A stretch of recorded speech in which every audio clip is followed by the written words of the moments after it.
Ladies and gentlemen, and this is what the North Korea-Russia alliance reveals. Yeah, this is the recent thing that happened.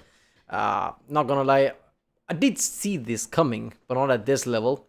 I didn't know they would just go full in. But when you really think about it, I guess it makes sense. Why not? Because North Korea really helped out Russia with artilleries and things, howitzers, whatever that they were not using, obviously, because like they have nukes now. North Korea has nukes, so they don't have to attack South Korea with artillery or something. I guess that's the mentality. So there were a lot of them, right? They gave it to Russia. When it comes to North Korea, they have a large number of lot of things because that's, they can just do that. Fighting against South Korea, right? Everybody's starving in the country. Who cares? We need artilleries. That was the mentality, I'm guessing. So they had a lot of artilleries. So they sold it to Russia or something. And now, obviously, North Korea Russia alliance is a thing. I'm pretty sure the point of that thing is that if any of the countries get attacked, other country join in to help, like pact type of way. So if North Korea get attacked, Russia has to join in. If Russia gets attacked, North Korea has to join in, right? Russia is the one doing the attacking, right? Russia is not the one who's being invaded right now, so it doesn't apply now. But if somehow, like NATO decide to attack Russia and invade Russia from the, to answer Ukraine war or something, North Korea has to join type of way. So yeah, this is going to be interesting. It's from the channel Task and Purpose. Obviously, it's going to talk about the details of things. What is details behind this pact, right? Which is always interesting. I like Task and Purpose for this matter because he's really fast about things like this amongst the big channels, right? Somehow he has big team or something. I don't know. Like he really like pulls together a video really fast and just make, because it's like what 2-3 days ago, barely. I think that's all these things happen, right? So yeah, that's always fun. On June 19th, Russian President Vladimir Putin and North Korean leader Kim Jong-un signed an agreement that has major ramifications for the world. What obligations does each country have under it? Could this mean North Korea will start deploying troops to Russian-occupied parts of Ukraine? And can I comprehend even the basics of international relations? Let's find out. As part of a wider diplomatic tour, Putin recently visited North Korea for the first time in 24 years. It's like that one friend that shows up when they really need help. I mean, I wouldn't know, I don't have friends, they don't let me leave this room. The two signed what's called a comprehensive strategic partnership, with a side of mutual defense pact. I often hear these diplomatic terms thrown around without any real context of what it means. If you're on the derpy side like me, here's an easy breakdown of understanding. Comprehensive strategic pact. I'm guessing that's mostly based on like because of sanctions, both countries have to help each other out. Defense pact, like I said, if one country gets attacked, other has to join in type of way. I don't know.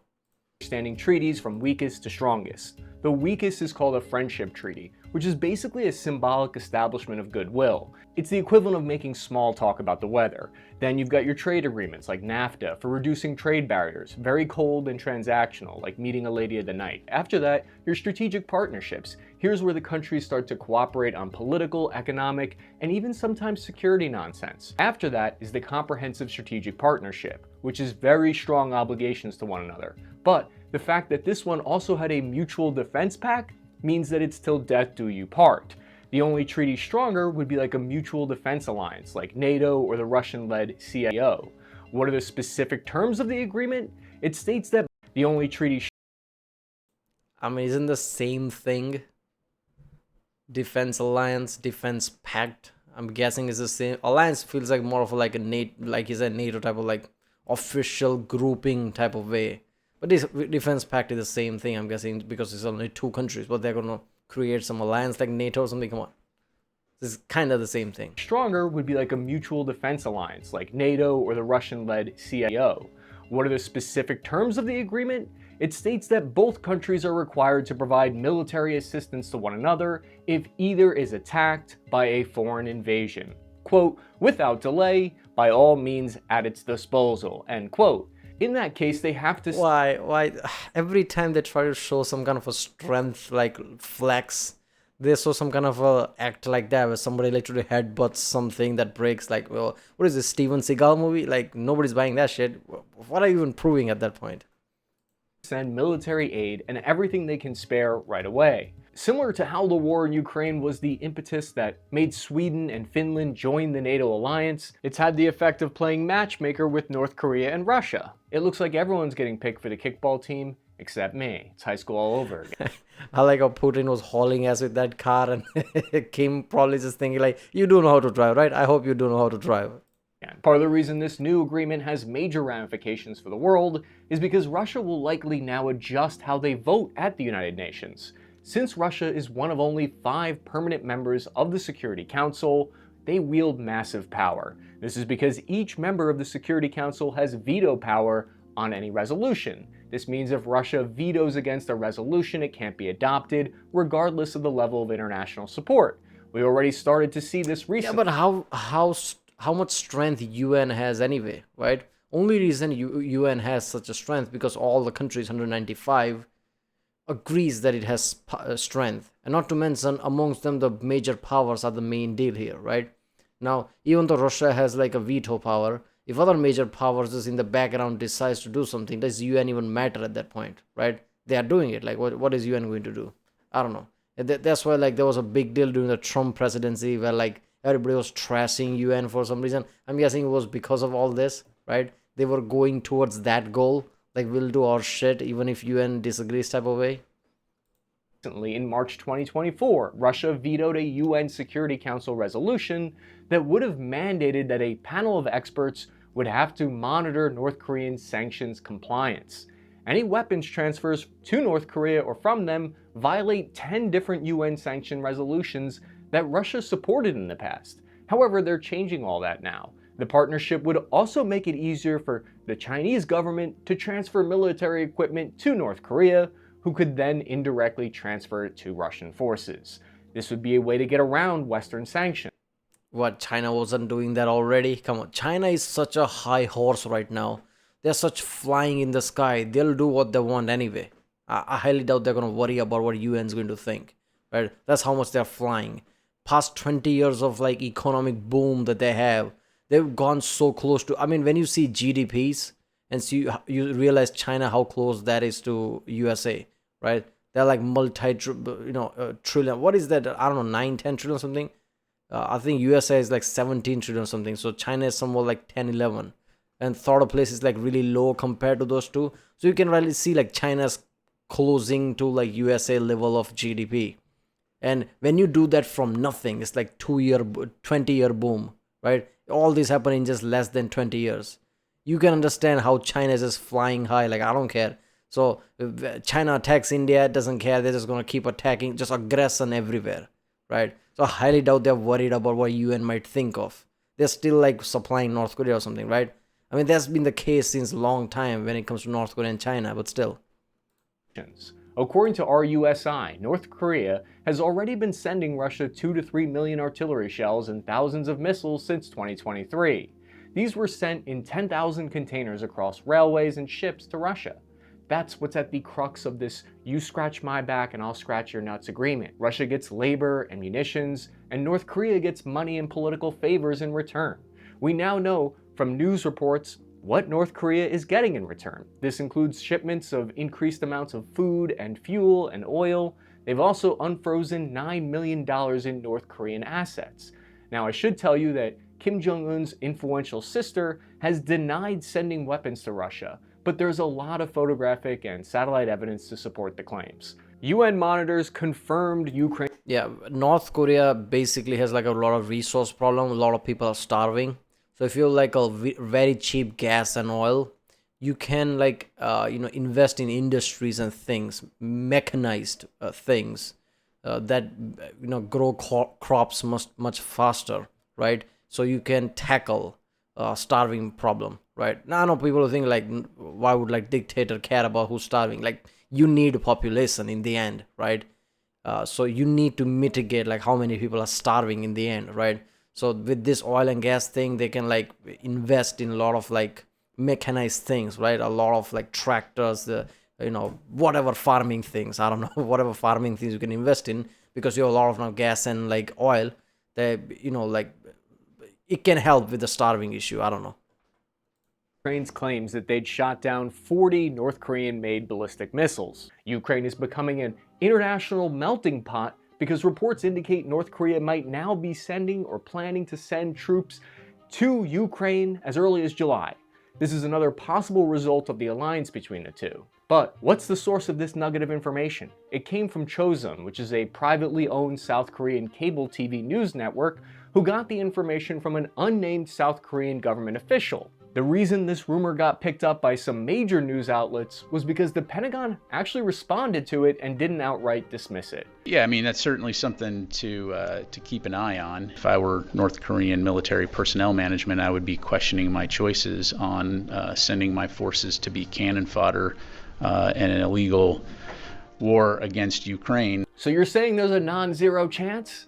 Sorry, frankly, this is all a bit surreal. It sounds like you're saying if France also sends troops into Ukraine, there's a chance we'll see Korean and French troops fight. This is truly a cursed timeline that we're living in. The South Korean officials said it would be a deployment of several engineering units from North Korea. North Korea's military currently operates 10 engineering brigades. They would be headed to the Russian-held territory in the Donetsk region allegedly. There they would serve a few different functions potentially, building defensive fortifications, mine clearing, mine laying. Yeah, this is how it starts, people, right? Other countries literally join in with the troops. This is how it starts. North Korean troops will be there, so French troops will everything will seep in slowly before people realize that other countries are also joined in with the manpower, soldiers and things. And once multiple countries, then it becomes normal. Before you know it, way too many countries are involved now. It's slowly turning into global war, right? That's the problem. People just assume global war, so it's going to be like world wars or something. No. If one thing we've noticed in past few decades, especially with the Cold War, things will slowly escalate to a point where you can really differentiate. Is it a world war? Is it not? I can't really know it, right? It will always be in the gray area. You won't have full answer. Enough countries will join that it will feel like a global world war or something. Helping with logistics runs or as laborers to rebuild destroyed towns in the occupied regions. The reason this would add to the challenge for Ukraine from a tactical point of view is because it could free up more Russian combat power to be able to fight on the front lines, who would have otherwise been tied up on building fortifications. This factor is part of the reason why the United States government is now rethinking allowing several hundred contractors to be allowed to go to Ukraine in 2024. This policy shift would allow defense contractors to help rebuild tanks and free up hands for Ukraine to fight. The war in Ukraine appears to be driving Russia, who's in need of munitions, towards closer relations with Pyongyang, who's in need of more money and cold hard cash. According to the South Korean official, North Korea will likely send these forces to work as construction workers, where they would earn money from Russia to send back to the North Korean government. This is an assumption likely made based in... That is insane, right? I mean, kind of makes sense when you think about it, but that is insane. Hey, we have resources. You need that, Russia? Yeah, but I also need manpower. I just said we have resources. Why are you differentiating manpower from resources? We have tons of them. Take your pick. Nobody's going to say no. There you go. In part around the history of China and North Korea labor relations, North Korea could earn an estimated $115 million each year from Russia if they deployed 3 engineering brigades to occupied Ukraine. There is some historical precedent for North Korea sending its military abroad to fight. In 1967, North Korea sent a number of pilots to advise, train, and fly missions to aid in the Vietnam War. More recently, Angolan armed forces were trained by North Korean military advisors. These were very limited deployments though. The chance of a major deployment of tens of thousands would be needed to make a major difference in Ukraine. Although that can't totally be ruled out, it's unlikely due to language barriers and a lack of joint training observed between the two. Officially, North Korea and Russia haven't made any public announcements of any troop movements yet, but part of the reason that the claims are still being taken seriously, and as more than just rumor, is because there is evidence that North Korea has sent workers unofficially already. In February 2024, Korean media reported 300 North Korean workers were sent to Vladivostok in Russia. One reason this might have been kept under the radar is because accepting those workers violates UN sanctions that Russia agreed to. Alexander Matsugora, the Russian ambassador to Pyongyang, said, quote, "There are prospects of cooperation between the DPRK and the Donbass republics, and they are quite extensive. Firstly, Korean builders who are highly qualified." Yeah, basically, this is failure of diplomacy right here.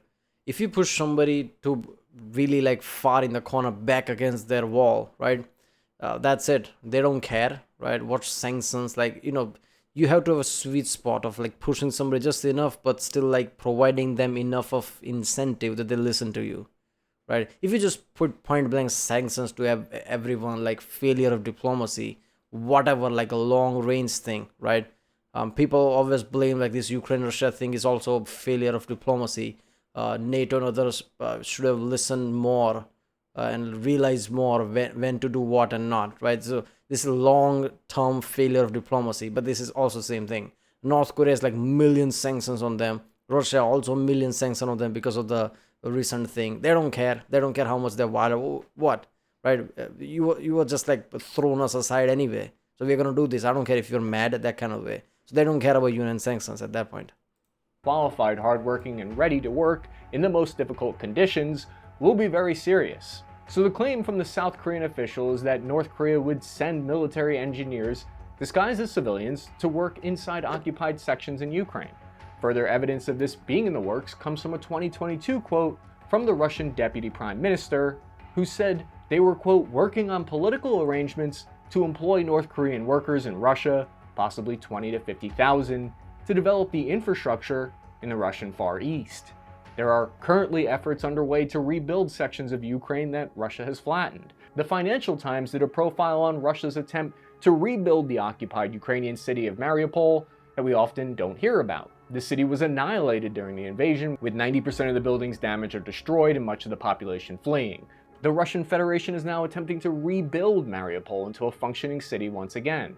As of a year ago, an estimated 50,000 Russians had already relocated to apartments within the depopulated parts of Mariupol.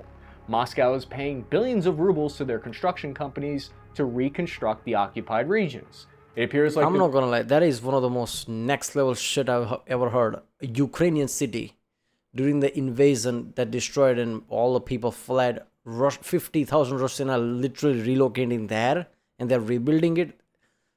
This feels like a strategy game level of shit, like Rise of Nations or something. How the fuck? Those 50,000 people, like, yeah, screw it, we'll live there. Like, what the fuck? The North Korean engineers might be assigned to this kind of reconstruction work. But the reason this has alarmed some people is the possibility of this mission laying the groundwork for morphing and turning into something else. What starts as a deployment of engineers could escalate into infantry in the future. It's the same reason there are concerns about France sending soldiers to the rear in Ukraine. While it doesn't mean World War III, it's not a step towards peace either. I think this new alliance is kind of a resurrection of an old pledge between the two that dates back to at least the Korean it's a War big in the step, 1950s. right? It's not World War III, but it's a big step. So far, it's like two countries fighting, everybody just providing support. Now, if the other countries literally join with the manpower, that's a big step. And that will, like, by that point, everything will feel insignificant, right? Once that point is over. If, like, two countries or, like, 10 countries join at that point, like, who cares? It's like enough countries has joined, right? So like I said, that might as well be like global scale war. Slowly it will come to a point where it won't technically be World War, but it will feel like World War III, that type of way. The Soviet Union covertly backed North Korea during the war. According to recent accounts, we know that 70,000 Soviet air defense troops fought alongside North Korea. The Soviet Union played a secret, unofficial role in the conflict by providing over 100 pilots, 63 combat aircraft, including MiG-15 fighter jets. This support was concealed at the time so the Soviets could maintain plausible deniability. This was done in part to avoid a nuclear confrontation with the United States during the Cold War. But don't take my word for it. In July 2023, Putin sent a congratulatory message to Kim Jong-un in North Korea to commemorate the 70th anniversary of the Korean War armistice, and in that letter, he for the first time officially acknowledged that the Soviet Union secretly participated in the Korean War. Putin wrote in the letter, quote, Soviet soldiers, including pilots who carried out tens of thousands of combat flights, fought shoulder to shoulder with Korean patriots, and made a great contribution to the enemy's annihilation, end quote. It'd be similar to the 1950s Korean War, but in reverse. This time North Korea would be covertly sending aid to the Russian Federation, instead of the Soviet Union sending aid to North Korea. Following the Korean War in 1961, they signed a strong defense alliance pact, but the close security deal between the two was made null and void after the collapse of the Soviet Union. Then, we saw it was replaced in the year 2000, but with a much weaker deal that didn't have any security guarantees. Truth be told, relations between Russia and North Korea were not warm and fuzzy for a while after that. In July 2006, Moscow supported United Nations Security Council Resolution 1695, which condemned the 2006 North Korean missile test. Following 2006, Russia viewed North Korean missile tests as a threat to their security. On June 15, 2009, China and Russia both supported UN sanctions against North Korea. It wasn't until Russia's invasion of Ukraine in 2022 that relations started to change, when North Korea became one of 3 countries, including Syria and Iran, that recognized the breakaway regions of Donetsk and Luhansk People's Republics in the eastern Ukraine. An interesting way that this might have the tables turn is South Korea is now becoming more open to the idea of arming Ukraine, although 300,000 South Korean artillery shells were allegedly already provided to Ukraine. I mean, South Koreans' military equipment is becoming like better and better, right? Tanks and like all the weaponry. So South Korea joining would be a big deal. But they've stopped short of sending tanks or fighter jets. But this change has prompted South Korea to suggest that they could be open to sending the weapons. South Korea National Security Advisor Chang Ho-jin said Russia would be crossing a red line if they sent high-precision weapon technology to North Korea. Putin responded by saying, quote, "South Korea has nothing to worry about." But he also warned them against supplying weapons to Kyiv, saying it would be, quote, "a very big mistake." As you've said, Russia try in desperation to develop and to strengthen relations with countries that can provide it with what it needs to continue the war of aggression that it started against Ukraine. Russian Foreign Minister Sergei Lavrov claimed that only those who were planning aggression against either of these countries would object to this treaty. My favorite part of international relations is these countries having conversations through the media like this. I get why it has to be done this way, but from my dummy perspective, it seems like a bizarre high school way to communicate. But I'll have you know, in high school, I was voted most likely to start an anime club, which now that I say that out loud, I realize that was not a compliment. But what does this stronger alliance... I mean, obviously, like, global news is the way to communicate. They're not going to communicate face to face. So this is how to send the message out. News is the way to send the message out. That's why the news has been like really important for like long time. Now social media is like diminishing that apparently. But yeah, the whole scene, isn't it interesting, right? Like Korean War happened because of the same thing, right?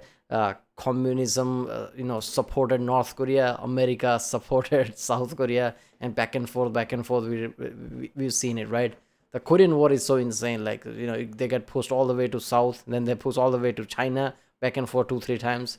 Now, opposite of that is happening. Now, North Korea and South Korea both will be in war because of each other, but in the war in, Ukraine and Russia, right? They are the ones who's going to be indirectly involved. Isn't that something?